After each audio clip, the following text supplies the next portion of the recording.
lots of time sort of sweeping through history and sweeping through history and sweeping through history, covering about the same 40 to 60 year time period. This morning we're going to do the same thing. Because we know that this is the kind of thing that to try to get a picture of what's going on during this Reformation time period, you really do have to sort of look at the different components. The good thing is almost everybody that we're going to talk about in this lesson we've already talked about, except for the folks in Sweden and Denmark. What this lesson really does is try to tie together the reality behind all the changes in the Reformation. All of us in church always think, yes, we had a bunch of scholars, they sat down, they talked it through, they put scripture and compared things, and everybody went, yay, I want to be a Catholic, yay, I want to be a Lutheran, yay. That isn't how it happened. The reality is people live in the real world, and the real world is messy and complicated. So what I'm hoping that you'll see is we're going to go through some details on some more stuff that we've talked about before, and this is the lesson is further developments within Lutheranism. But really what this does is sort of drop one level down and bring a few more of the details together to sort of say, okay, how did this really work? What were the personalities involved? And you're going to see that everybody messes up, everybody does good things, everybody tries their best and, has different approaches to things. And yet, guess who's still in charge of all of it? God is. And that's the thing that I think we need to, a lot of times in our lives, in politics, in religion, in economics, in business, and whatever, we tend to isolate ourselves. This is church, and this is my home, and this is my work, and this is whatever. We sort of isolate things, and yet it all plays together, and God uses all of it. Every situation, whether you're sick today, or gone, or in a different class, or you took a different route, or whatever, God's using that in ways that we don't even understand. So I think this lesson is going to help see the dynamics. And the other thing that I think that's important about this lesson is try to put yourself in the position these folks are in. Again, none of this happens instantaneously and overnight. This is happening over a 40, 50-year time period. But think about growing up and saying, well, here's where I was, and here's what happened, and here's this war, and here's these people, and there's this doctrine, and all the things of life while you're raising your family and living and having your job and whatever you're trying to do. Think about what their life must have been like. It's easy for us to look back on it and say, oh, well, see, there was the Reformation, cool. At the time, they were like, I could die tomorrow. Remember Luther's quote? I wasn't against marriage, but I was in fear of the death of a heretic every day. So, think about a guy, that's how you live your life. Tomorrow I could die. And then lo and behold, suddenly he gets married and has 6 kids. It's amazing. So that's what to me, that's what the most important thing out of this. A lot of the stuff we've talked about, a lot of these areas we've covered. So again, hopefully it's familiar to you, but we're just going to sort of go down in depth. So let's begin with just sort of where we are in the politics of Germany, because this is kind of where the birthplace of the Reformation goes on. And this is sort of picking up in the or the early 1530s. So again, this is after the Peasants' Rebellion, the Knights' Rebellion, all that kind of stuff, after the Diet of Worms and all those type of events. So this is a little bit further along. And we have this thing called the Peace of Nuremberg, and this allows Protestants to have some small amount of freedom. Now again, Charles still doesn't like them. There are still the Catholic princes there and the rulers and everything, but they get sort of, okay, we've fought enough, we've gone enough, we're going to have a little bit of freedom, a little bit of peace. And Charles really would rather have stomped out Protestantism, both for political and theological reasons. But, as we've seen, wars, politics, God's continuously keeping this guy busy. This guy spends most of his life fighting wars. And when he spends most of your time fighting wars, how much time do you have to worry about, okay, we're going to debate this theology stuff, right? My kingdom's about to go under. I have to get my army and go fight a war. People, it's amazing how people interact with each other when the survival of your empire is at stake. People actually get along. Well, or at least they pretend to get along anyway. And so this is kind of where he stands. And in 1531, Charles again is called to battle against the Ottoman Turks. Remember we talked about that? I said, Islam saved the Reformation. Well, fundamentally, the Ottoman Turks, who were Islamic, came and were attacking Vienna, and he had to go, whoa, I need the Germans' help. Okay, let's not stomp out Lutheranism. So he could fight off, because Vienna was the capital of the Habsburgs. And the Habsburgs basically had been ruling in Austria for over 600 years. That's kind of home sweet home. And you're not going to let somebody just come overrun it. And so again, politics, war. Why in the world would the Ottoman Turks care about Vienna, Austria? Well, who knows what was going on back there that they decided, hey, we're going to press on. They'd already been successful in taking Constantinople 50, 60 years earlier. So they wanted to continue pressing on. Outside of that, we also have the problem in Germany is not an absolute monarchy. Germany is kind of what the U.S. kind of was originally, a confederation. Before we got the Constitution and all the structure, it was the Articles of Confederation was what it operated on. So it's sort of a loosey-goosey kind of, we all kind of work together, but not really, and we have sort of independent powers. We have an emperor, but not really, kind of a thing. So Charles kind of had to contend with a contentious group of folks who, of course, were contentious with each other. It was not some I'm in charge, boom kind of a thing. He had to work with these folks. And of course, Charles is from the Habsburgs of Austria, but he's in Spain. And in between Spain and Germany is France, who he's fighting with, and with the Pope. And so it's just a big mess. So he has to sort of work with these folks. And I thought this was kind of interesting. The reason people didn't like Charles so much is because of the power of the Habsburgs. And here in your notes, Charles's grandfather, Maximilian I, married Mary, the Duchess of Burgundy, by extending his rule into modern-day Netherlands. His father, Philip the Handsome, married Joanna of Castile, a.k.a. Joan the Mad. People have colorful names. She was not the nicest lady as far as I understand. No, not angry, as in crazy. Is that what they actually call her then? That was her nickname behind her back. Okay. But remember, you guys forgot, Childeric the Bald and Celdric the Fat and all these people. Oh, these that was earlier. I mean, you get all these people's names. Remember, they didn't have those last names per se like we're so used to. They were just developing that kind of stuff. And so Charles, of course, claims the throne of Germany, Austria, Hungary, southern Italy, Spain, and the Netherlands in a single family.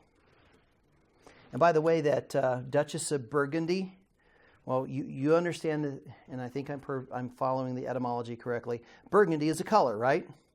But Burgundy, the color, came from Burgundy, the wine, which was in Burgundy, the province from this lady, which came from the Burgundians, who were those Germanic tribes that overthrew the Roman Empire. So you're tracing your color all the way back to one of the tribes that was overthrowing the Roman Empire. So see, isn't that trivia? I mean, it's pretty cool. So she was the Duchess of Burgundy. So she was a former barbarian who helped overthrow the Roman Empire in the West. Kind of interesting. Of course, all these people are. They're part of the Vandals and the Ostrogoths and the Visigoths and the Franks and the Burgundians and all this stuff. Some of them may have Roman background, but remember, these were the folks of those areas. And so here's the Duchess of Burgundy, with the color burgundy, from the wine Burgundy. Now, you can imagine if one family owns this much power, this much land all over Europe, how do you think other people are going to react to them? Hey, come on in, take over some more land. No, they're going to go, the enemy of my enemy is my friend. So Luther and those guys who are kind of stirring up a little bit of trouble, people might be a little more willing to work with them. Even the Catholic German princes were more interested in saying, do I really want Charles to take over? Maybe these Lutheran people aren't quite so horrible after all. Maybe these Swiss folks, reformers, aren't quite so bad after all, because they act as a counterbalance. They cause trouble, yes, but maybe we can use them to our advantage. So you see that a lot of the situation in Germany favored allowing Lutheranism to grow because of Charles, because of all these marriages, because of the way the kings and nobles work. So the entire system of marriage, of kings, of nobility, of rule, of power, God used to allow Lutheranism and Calvinism and Zwinglianism and all the other isms to grow. And it had nothing to do with these people saying, gee, I'm for this doctrinal change. So again, see, God works in ways that you'd never think. Tuesday's election. A little bit different, huh? So you sit down there and you go, hey, God is working. Now, in this on page 2 of your notes, inside Germany, you had the Catholics that were still there. And their cause was affected by the death of this gentleman, remember, Duke George of Saxony in 1539. Remember, Duke George was the guy who he was related to, his father was Albert the Brave, and he was related to Philip of Hesse, which we're going to talk about, who was his son-in-law, and Frederick the Wise, who was his cousin. These names sound familiar? Well, remember, Duke George was one of the guys who actually helped turn the tables at Worms in favor of Luther. Not because he liked Luther, but because he said there needs to be reform. Remember, all the people were stirring up trouble against Luther and getting everybody angry. And when the German princes put forth issues with the Catholic Church, he added, as a Catholic, all these other things that we need to reform. And so it's really funny, he also helped protect Luther, even though later on he was no fan of Luther. But when he dies, the Catholic cause suddenly weakens. So again, now you're not having quite so much fighting within Germany from a Catholic perspective because you don't have that strong leader any longer. So again, letting Luther, and the changes continue to move forward. Some of the things, though, he did is he didn't, again, care for Luther particularly, but he didn't oppose him. Some of the things he did, he ordered his own translation of the Bible into German, with, of course, a preface criticizing the Lutheran Bible. He supports the publishing of anti-Lutheran literature and attacks Lutherans' doctrine and him. He confiscates Lutheran literature wherever he found it. But, think about this. I'm taking your book, now I'm going to pay you for it. In many cases, he said, this is wrong, but since you spent money on it, here, I'll pay you for the book. And, we think, paying for the book, but you can imagine how many books he confiscated and how expensive those books were. That's kind of like buying votes, if you will. Yeah, I don't agree with you, but here, let me take that back from you. So the guy was, you notice here, he's really not a bad guy. He just has different beliefs. He's really trying to be a fair guy, even though he doesn't like with what Luther's doing. He was very Orthodox Catholic, saying, hey, we need to reform, but it should come through the Catholic Church. So the Catholic Church should be doing the reforming, not you guys, causing peasants' revolts and knights' rebellions and all this other kind of stuff. So if you notice here, different approach, same objective. Doctrinally, no, he wasn't into Lutheran doctrine. And anybody who was anti-Catholic, though not Lutheran, were just exiled. So you could be Lutheran and stay, but if you weren't Lutheran, you had to leave. Because one of the things we're going to find here in a little bit is Lutheranism got official status. Remember we talked about the Peace of Augsburg, we're going to come back to that. Calvinism and Zwinglianism did not. And Anabaptists did not. They were still outlawed. So it's kind of interesting as we go through here, you're going, oh, well, Calvin was fine and Zwingli was fine when Luther was fine. No, they weren't. And certainly the Anabaptists, because we all know from our previous lessons, nobody liked them at all, including Luther and Calvin. So he also inspires the formation of this Holy League of Nuremberg, and that was to protect Catholic princes against the Protestant Schmalkaldic League. Okay? And so it's kind of like the Warsaw Pact and NATO kind of thing. That's kind of what if you look at modern stuff, even though probably most people don't know about Warsaw Pact and NATO anymore. Oh, everybody in here is old enough to know that. Or almost. You studied it in school. Or not. And so, he really wanted change, but it wasn't the way Luther was doing it.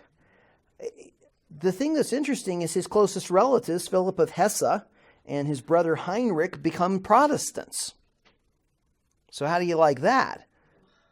Now you got family members who are on the other side. So if you got family members on the other side, how violent can you really get? It's family. Because remember, family here, we like to fight all the time. Family in other places, the objective was to try to keep family as close as family. That's why all these marriages. Like, if I fight with you guys, that's bad. But if my sister marries your son or my daughter marries your son, then we're family and maybe we can get along. Or at least not kill each other. We might not like each other, but at least we won't go to war with each other unless we have to. So again, this whole idea of family, well, they're Protestants now. Do I really want to go fight stuff? So a lot of stuff this guy did was very balancing. But when he dies, there is no real follow-on leader in the Catholic side. So again, weakening of the Catholic side, strengthening of the Lutheran side. Now, that doesn't mean that everything works out beautifully from that perspective. But again, this is politics. This isn't with religious overtones. Charles basically isn't able to do anything because wars and people not wanting him to take over. So even if they didn't agree with the Lutherans, they didn't want Charles more power. Because if Charles comes in and smashes Lutheranism, what is he effectively doing? What do you think? Getting rid of his power base? Well, he's getting rid of any opposition's power base, because now he comes tromping in there. Remember, he was an absolute ruler. He was the ruler, but he was an absolute ruler. If he can come tromping in and start controlling who believes what where, everybody else in there is going, wait a second, Charles now has the power to enforce his will on us too. And just because he was Catholic and many of them were Catholic did not mean that they all agreed with each other of how things should run. Remember, these are princes and nobles, not theologians. They're not getting together and having debates. They're playing power politics with their people and their land and their authority and their rule and their taxes and the economy and all the other kind of stuff. So if he can come in and stomp on Luther or Lutheranism, he is also now effectively being able to assert his will across all of Germany. So they kind of went, arm's length here, Charles. We'll get along with you, but don't press things, which is what we're going to see in some of these other areas. Now, here's where we get to the Protestant differences. Hey, everybody was all alike, right? Everybody agreed on everything. Isn't that how it all works? Let's see. Protestants, protest. Hey, maybe they have differences of opinion too. And first off, we start with Philip of Hesse. He's one of those guys that supported Luther and all sorts of stuff. He was born in 1504, so he was a teen when Luther does his 95 Theses, etc. But his father died when he was 5. Now, this is going to come in important. To retain his land and his holdings, he had to basically step into power. So, of course, his mom's reigning or working, sort of his guardian, if you will. But his childhood was, let's just say, questionable from moral upbringing. If you're trying to rule and trying to deal with court politics, right and wrong is not the first thing that comes to mind. I mean, court intrigues and what's going on and what do you do. He's not a normal kid who gets to grow up and learn everything I needed to know I learned in kindergarten. Well, he didn't even get to go to kindergarten. Yeah, he has passions. He has lack of discipline at times. He's a great leader, but he has some, let's just say, moral weaknesses. He met Luther in 1521 at the Diet of Worms and embraces Protestantism in 1524. Okay, so the guy is what, 20 years old? Okay, he's 20 years old and he's been ruling for 15 years. Okay. And he refuses to ally himself with the Duke George, the guy we just talked about, of Saxony, and instead adds... he wants to ally himself with John, the Elector of Saxony, who was Frederick the Wise's successor. And understanding rulers and successors and electors, and I'm not even going to try to go into how German governmental structures were put together. But evidently an elector is higher than the guy who's ruling over the area, the Duke. So he openly supports Protestantism, but it's from a political position. Okay? Theology, yeah, maybe, but he's definitely supporting from political because his view is much more political. He doesn't like Ferdinand, which is Charles's brother, to rule over Germany, so he puts a stiff arm on him. And he secures rights for the Protestants to speak openly and disregard many of the Catholic rituals. So again, he's actively supporting Luther. Because remember, this is that same time period as Lutheranism is growing. He's back behind the scenes supporting it. So it wasn't just everybody read Luther's works and they're convinced and they changed. If you didn't have the support of your prince or your ruler, you're in trouble. So Philip of Hesse was actively, politically permitting Lutheranism to grow. Does this make sense? Because you know that in countries where any religion is banned or suppressed, it's very hard for it to grow because it's, difficult. How do you talk about somebody? You're arrested. You just said something. Well, that kind of shuts you off. By the way, you're dead now. Okay, no more discussions. And so the fact that he encourages people to be able to speak openly is a big deal. That means people in churches could hear sermons. The people in the streets could talk about it without it having any fear, or not much fear, till the next guy comes in or whatever. So Philip of Hesse, from a political perspective, is very important in development of Lutheranism in Germany. The problem is he is a bit of a loose cannon. He will do kind of what is necessary to win things. So because of his lack of moral upbringing, he forges letters to convince his allies there's a conspiracy among Catholic states. He forms alliances to try to convince other Protestant states to raise up arms against the Catholics. He violates many of the treaties and agreements put in place to protect the peace. So if you notice here, he kind of marches to his own drum. And he's kind of what they call a political fanatic. Right? Fanatic means I'm kind of over on this edge. Well, God still uses the political fanatic. We've seen that in other places and other times. It's not saying this guy's right in what he's doing, just this is how he is.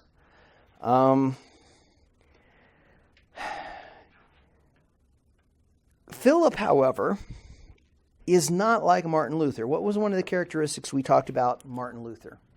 What was one of the things we mentioned about Luther? Well, when he makes up his mind, he's very pliable, right? Understanding, adaptive, right? Nah, Luther's a guy who goes, that's right, and I'm sticking to it. There it is. Philip isn't that way. Philip of Hesse. Neither are Philip Melanchthon and Martin Bucer. We've mentioned Bucer, but we've also known Melanchthon's kind of the guy who's kind of the balance to Luther. He's kind of the guy who sort of helps put a little more reason into what Luther's doing. He's the guy who he and Philip of Hesse and some other guys tried to work together with Zwingli and Calvin and all. He wrote the Melanchthon wrote the Augsburg Confession and later on updated it so it could be a little bit more conducive. Philip is the same, more practical, I'll call it. I'm not going to say right, but more practical. In other words, dealing with the reality of the situation and doing the best you can within it versus that's it, who cares, right? And there's always that toss-up. Are you giving in, or are you getting the best you can where you are at the time, right? Don't we all face those kind of decisions? We see them in politics. We see them in home and family.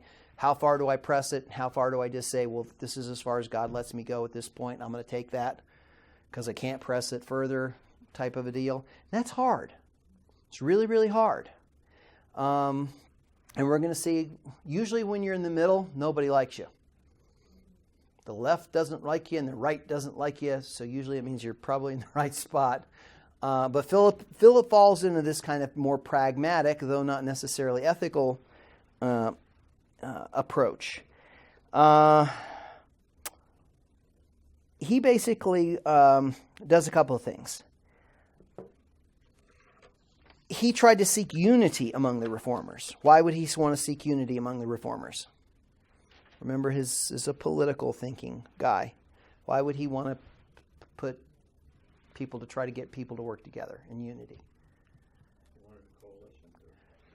Yeah, he wanted a coalition, because more unified the Protestants are, the less likely Charles or anybody else can pick them off one at a time.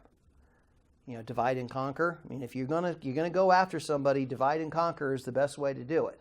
So he saw that from a political perspective and said, okay, Bucer works with me, Melanchthon works with me. Let's see if we can keep this going with Zwingli and Calvin and all these other guys. He wants to try to get that stuff going forward. Let's see, what else? He also wanted to make sure that there was the difference between absolute, essential, and those things that could be debated and agreed upon in this common spirit. Now think about that. There's essentials, and there are things that we might debate, but our spirit is, okay, let's just keep talking about this. You're not a heretic because you don't believe exactly this way or that way or the other way.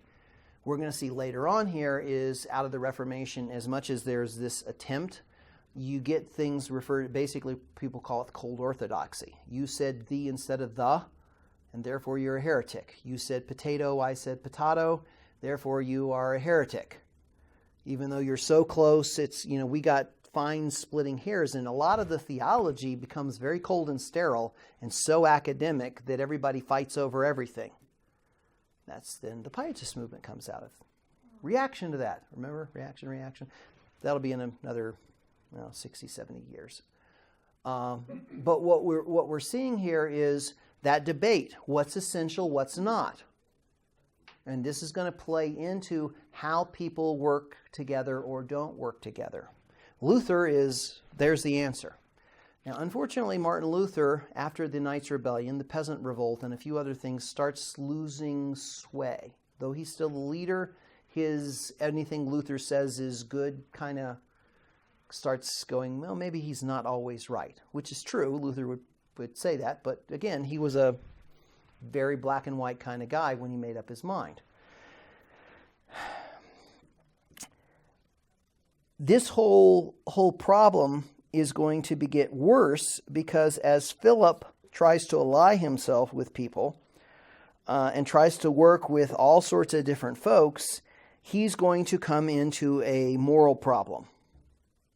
Because, this is bottom of page 4 in your notes, he has passions. And let's just say they're inappropriate passions. And he had a great difficulty with his sexual appetites, so to speak. And he marries this woman, and again, this is historical reference, so I'm not trying to pick on anything. Supposedly, this lady, Christine of Saxony, was not particularly the most attractive woman. As a matter of fact, she was considered a rather unattractive woman. And to top that off, she was also what today would be referred to as a lush and a moderate drinker. In other words, she was not the greatest gal on top of it. So you end up with this problem of this guy marries, probably for political reasons, this woman who he's not attracted to at all and doesn't exactly have the best of character. And he is not one who is restraining himself. And so within a few months of their marriage, he is having affair after an affair after affair. Now, how well do you think that's going to go over? Not too good. And as early as 1526, okay, remember, he was in 1524, he was 20. As early as 1526, 2 years later, when he, after converting, he goes, maybe bigamy's okay. Because he said, look, let's put this forward, Luther and these other guys. And I mean, the patriarchs were, had multiple wives, so why can't I? Depends on your theology here, huh? And he's trying to grab the patriarch idea and say, this is okay. Now, he puts this forward to Luther and some of the other guys, and they go, no. They had special divine dispensation. We can debate all that a whole nother different way, but let's just say they're not buying it at this point. The problem that you get into, though, is as he continues this lifestyle for years, this idea of bigamy is rekindled with good old Henry VIII. Remember? Henry VIII wanting to divorce Catherine of Aragon? And since Catherine didn't have a male heir, they have this war of succession, and Henry's determined, of course, to divorce Catherine, marry Anne Boleyn, and Melanchthon goes, Henry's probably better to take a second wife than divorce his first. This is Philip Melanchthon. Remember, this is this where does this pragmatism start creeping in? And Luther is like, I've been talking about things that aren't expressly forbid, maybe permissible. And so people start going, well, maybe, if Philip and Luther's not quite so dead on it, maybe we could do this. Because, it would be better. By the way, the guy had 10 kids with this woman. So there was not an heir problem here, like Henry. The only time they thought it might be permissible is because of the woman had leprosy or had some other issues. Yeah, exactly. Yes. Isn't it pretty interesting how words start shifting and people start getting... See, this is where pragmatism can get you into trouble. Pragmatism's good for working together, but pragmatism can also be bent just like anything else. Too hard one way, too hard the other way. You can go in the middle and go too pragmatic. And this is kind of where he goes. And Luther, Melanchthon, and Bucer look at that second wife thing again and try to figure out how in the world to help him curb his appetites. Probably they're looking at it's better to marry than burn, and all these other kind of things that people start playing games with. And in something that's incredibly uncharacteristic for any of these men, they basically give in. And actually, Bucer and Melanchthon, with Luther's tacit support, though he's not participating, say, well, God would allow this, but the civil authorities won't, so why don't you do a secret marriage?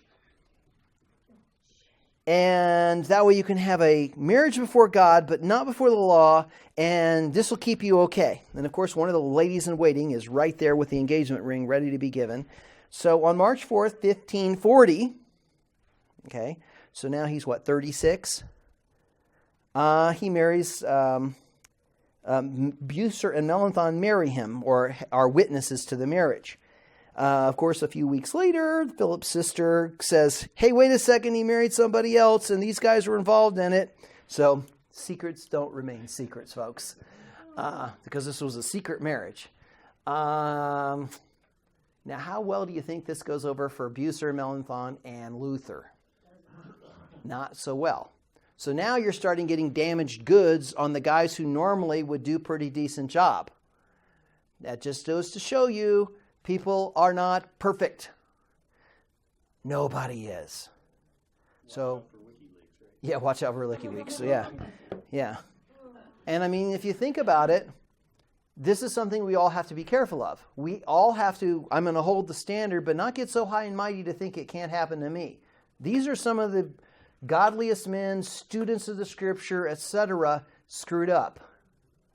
And it cost them. All of us can screw up.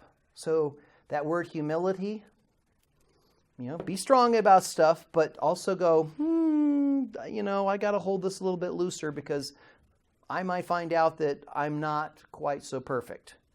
And when we start pointing those fingers, you always talk about the fingers, and most of them are pointing back at ourselves. These are the reformers. These are the godly guys. These are the ones you read.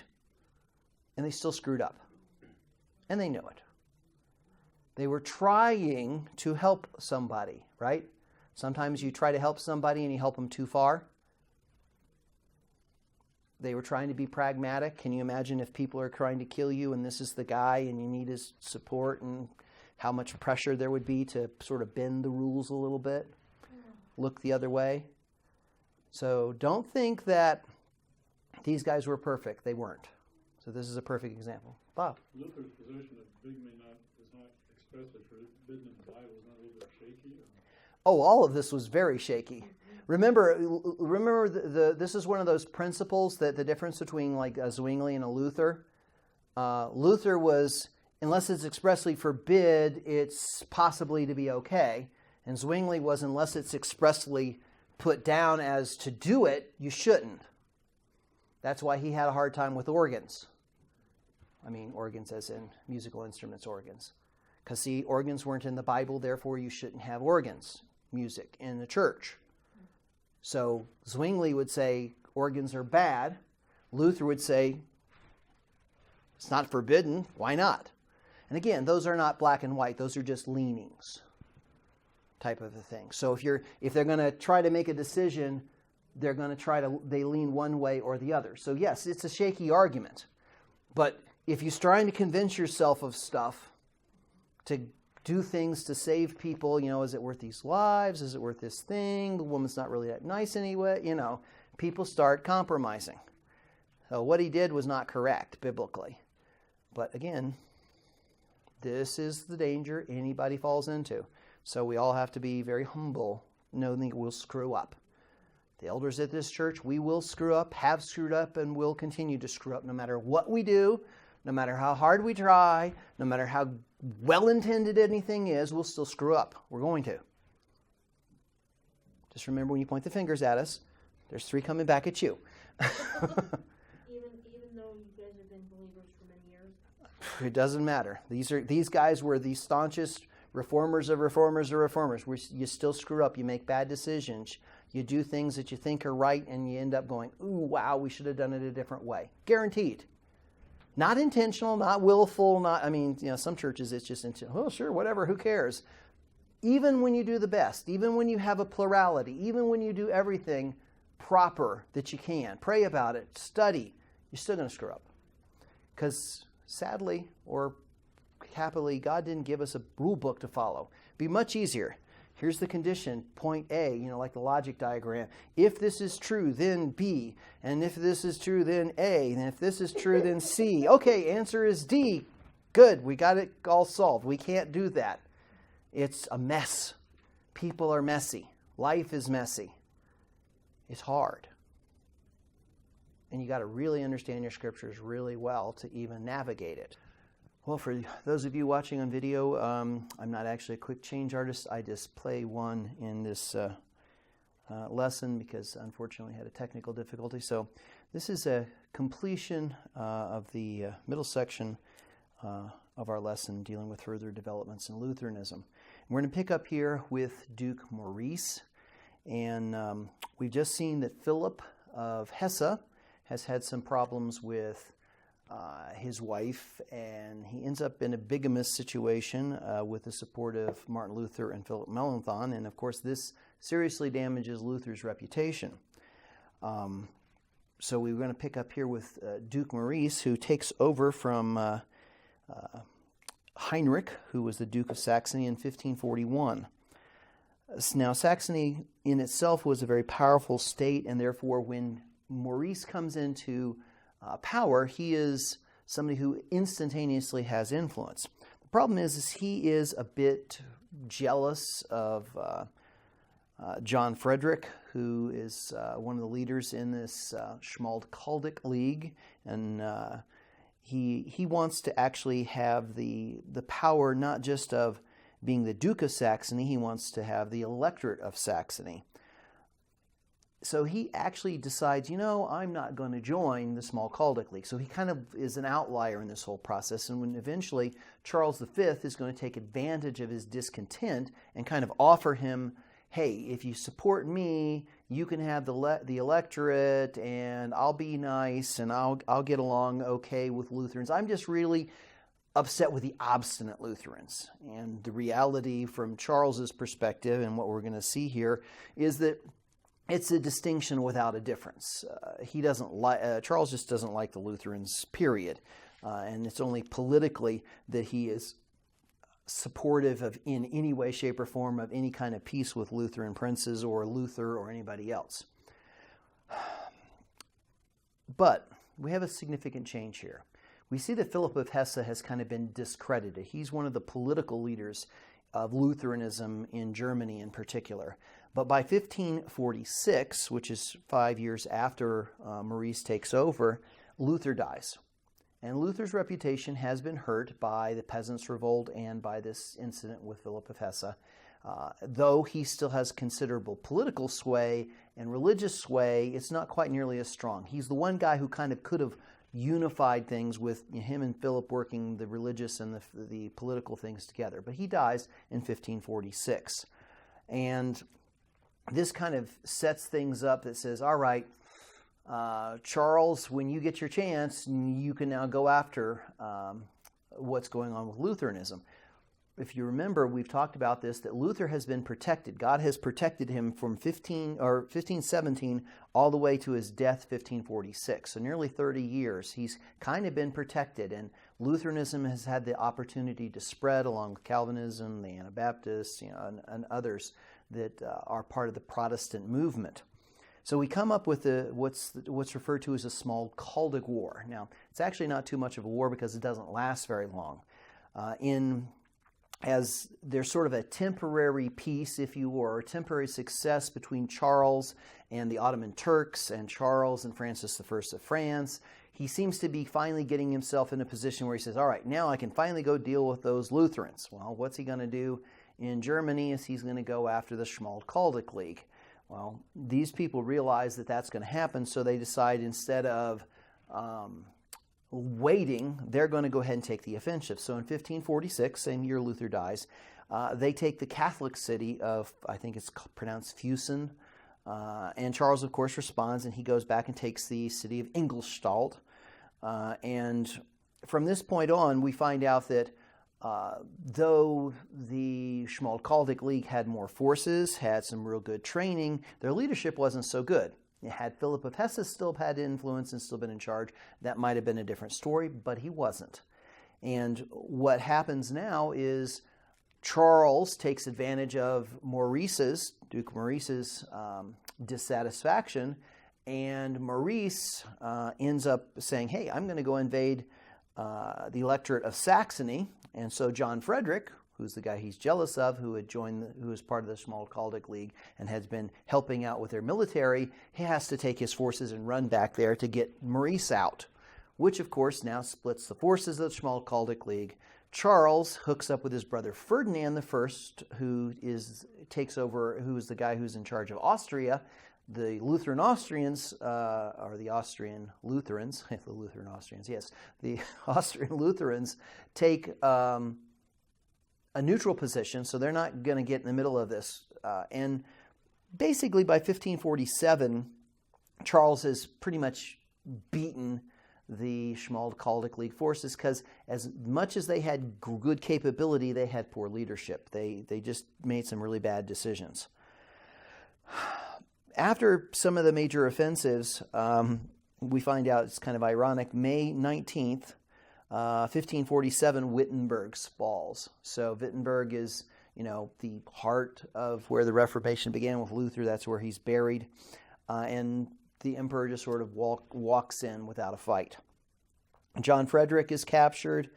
Philip of Hesse is captured. John Frederick is not going to die because he says, okay, well, I'll give up my electric to Maurice, which is what he wanted.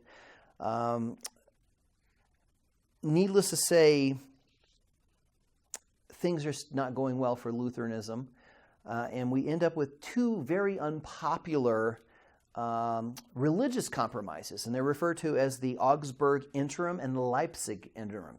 Now, I'm not going to go into all the details of what's going on here, but the first one is the Augsburg Interim is sort of Charles is saying, okay, we're going to have some peace, but it's under my religious terms. And the Leipzig Interim is the Protestant Lutherans and Philip Melanchthon's response to saying, hey, wait a second, no, let's sort of compromise on this. And these were the interims. The reason they refer to as interims is until a new diet, or like if you think of it from our perspective, a Congress, a parliament, or whatever, was called to finalize everything. This is kind of in between now and the time that diet is called. This is how we're going to live. So let's look at some of the conditions that the Augsburg Interim put forth, and this is kind of from a favoring Catholicism, and of course, naturally, Charles being the victor is going to want to put that forth. And here's a couple of the things. This is on page 7 of your notes. First off, Lutherans had to restore the number of sacraments from 2 to back to 7, which was the Catholic 7 sacraments. Churches had to restore the number of Catholic ceremonies, doctrines, and practices that had been discarded, including transubstantiation. Lutherans were required, and here's the key one, to reject the doctrine of justification by grace through faith alone. And this is going to be a big deal. The Pope had to be acknowledged as the head of the church by divine right, and that the churches receive, again, the authority of the Catholic bishops. Okay, so now basically they're saying you got to start looking Catholic again. A matter of fact, so you got to look so Catholic, you have to give up justification by grace through faith alone. And now you have to put yourself back under the authority of the Catholic Church. And in concession for you becoming Catholic again, basically, is you can have your clergy marry, and we'll give the laity both elements, bread and wine and communion. So become Catholic, follow our doctrines, and we'll let you get married. We'll let your clergy marry.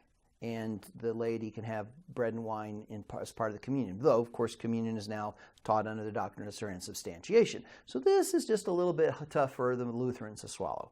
So they turn to Philip Melanchthon and said, okay, well, come up with something else. Maurice of Saxony, by the way, is not particularly happy with the way things turned out with Charles. He's kind of like, well, you were just against the obstinate Lutherans. And he found out that he was being lied to. So he calls Philip Melanchthon and says, okay, let's come up with something that's more Protestant, more Lutheran friendly. And so here's what Melanchthon comes up with. He says, first off, we're permitted to believe and teach the doctrines of, salvation by grace through faith alone, justification by faith. But a lot of people who said, wait a second, we've been fighting all this time for all these other freedoms, and Melanchthon, you're kind of giving it up. They don't like him. They don't like what he's doing. And so Melanchthon actually points out, he goes, okay, look, the practical reality is, from a theologic perspective, we win. Whether you got to wear a garment, whether you have to have confirmation, whatever, those things aren't going to save you or not save you. There's, there are rituals and things we don't agree with. There's things that we don't care about. But we have the essential thing, salvation by grace through faith alone. And it's not by anything else, no by works. We don't have to do any of those things. But nobody's happy with any of these things. Because first off, the Protestants don't like it because it's essentially a sign of defeat. We worked this hard, now you're giving up. The papacy hates it because they consider that an infringement upon their rights. It's like, wait a second, we're the Catholic Church. We can dictate what we want, and you can't believe that. And of course, it's interesting. The Catholic princes reject it because they figure, wait a second, if Charles can wield this kind of power, what else can he do? So they're kind of stepping back, going, well, I'm not. Yeah, I'm Catholic, but I don't like the emperor being able to tell us what to do. This is kind of a tough situation. So neither the Augsburg or the Leipzig interim are liked by anybody, and all for different reasons, as we can imagine. So we end up with the next thing in this process called the Peace of Passau, I believe, and the Peace of Augsburg. And this is where we're going to end up with the Augsburg Confession. But the Peace of Augsburg ends up in, or the Peace of Passau ends up with a situation where, all right, the Maurice is not real happy about what had happened. He gets disillusioned with Charles, and Maurice leads, after turning on them, German Protestant princes, and they ally themselves with Henry II of France. Now, we're going to talk about Henry II in a little bit later, but he's one of the three Henrys that go involved here because, of course, France doesn't like Spain. They don't like the Habsburgs. They're going to fight. So, of course, they're going to throw their weight in to do anything they can to undermine Charles. So French funding helps Maurice. And in 1552, French forces attack Charles' imperial forces on the Rhine River. Charles is forced to retreat, but Maurice has cut off his escape routes, basically, because he controls Saxony. Long story short, we end up with a weary Charles who's sick and tired of fighting. He's been fighting this since 1517, and we're in 1552. He's an older man now. He's tired of fighting. He's kind of like, all right, we're done with this. We're not going to mess with this, so we're going to have this Peace of Passau, and this allows Lutheran freedom of religion until the next diet. Okay, so the Augsburg interim didn't work, the Leipzig interim didn't work, and basically Charles says, look, until the next diet, just, be who you are, we'll figure it out after that. Now, the Diet of Augsburg is called in 1555. And there's a treaty that's reached there, and it's negotiated by Charles's brother Ferdinand, who is Ferdinand I of Austria. And here's basically what ends up happening. And it establishes a policy, a religious policy, which is similar to what has happened before. I'm not going to read the Latin version of it, but the English version of it is, whose realm, his religion. So basically what this says is, in the prince's land, whatever the prince's religion. So if you're in a land and your prince is Catholic, you're Catholic. If you're in a land and your prince is Protestant, you're Protestant, or whatever flavor. The thing that comes about this is that if people who lived in that land disagreed with their prince, they were given, quote unquote, a grace period in which they could sell their land and move to another state. So in other words, they had the freedom to say, all right, I'm not Catholic, I don't want to be Catholic, or I'm not Protestant, I don't want to be Protestant. They could have a time period, they could sell their land property and move to a place where they could, quote unquote, practice their religion freely. Now, in those days, that was incredibly magnanimous. So, but for us, it would be like, hey, the mayor of Denver declares that, he's Buddhist, and we go, hey, I don't want to be Buddhist, and the other guy says, hey, I'm not Buddhist, so we have to move. And those guys who aren't Buddhist want to become Buddhist, you have to move back and forth. It'd be really weird for us because our society just isn't structured that way. But in these days, they used to be under absolute dominant control. So this is kind of a half step to allowing some sort of religious freedom. Now, in the Peace of Augsburg, it did relieve some tension between the Protestant and Catholic priests. But there were some things that come into this that are going to affect, things going forward, because we're going to end up with another war in 1583. But it only touched on Catholicism and Lutherans, defined in the Augsburg Confession, which is one of the things we've talked about comes out of this. But Anabaptists and Calvinists were still outlawed, and they couldn't do anything about it. So if you were an Anabaptist or you were a Calvinist, you weren't addressed here.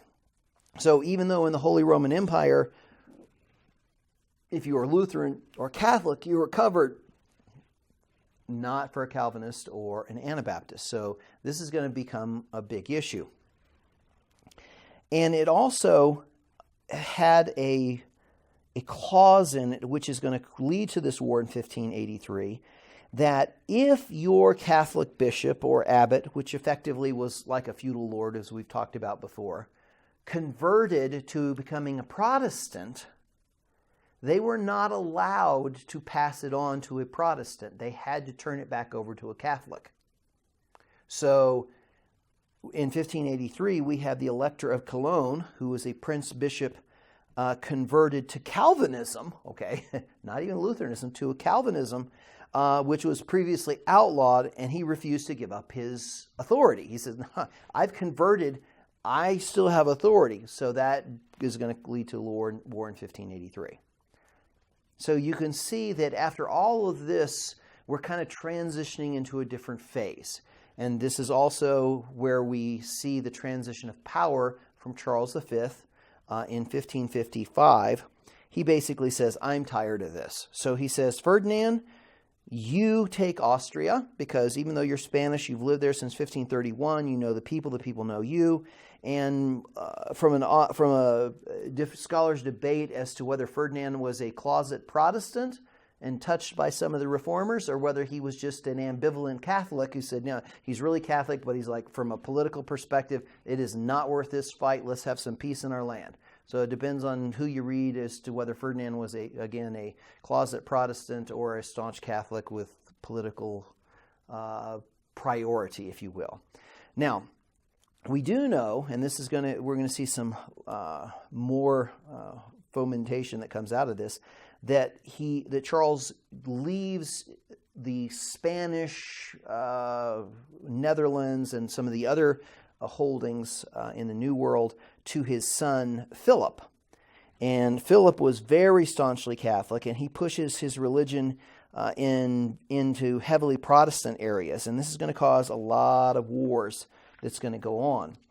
And part of this whole process is we're going to see that the quote-unquote reforming actions that are going on in Spain, which we refer to as the Spanish Inquisition, Philip is going to be one of these guys who's going to be pressing that in Spain, and once he gets things going there, he's now going to turn and try to apply them to other lands that he has authority and power over.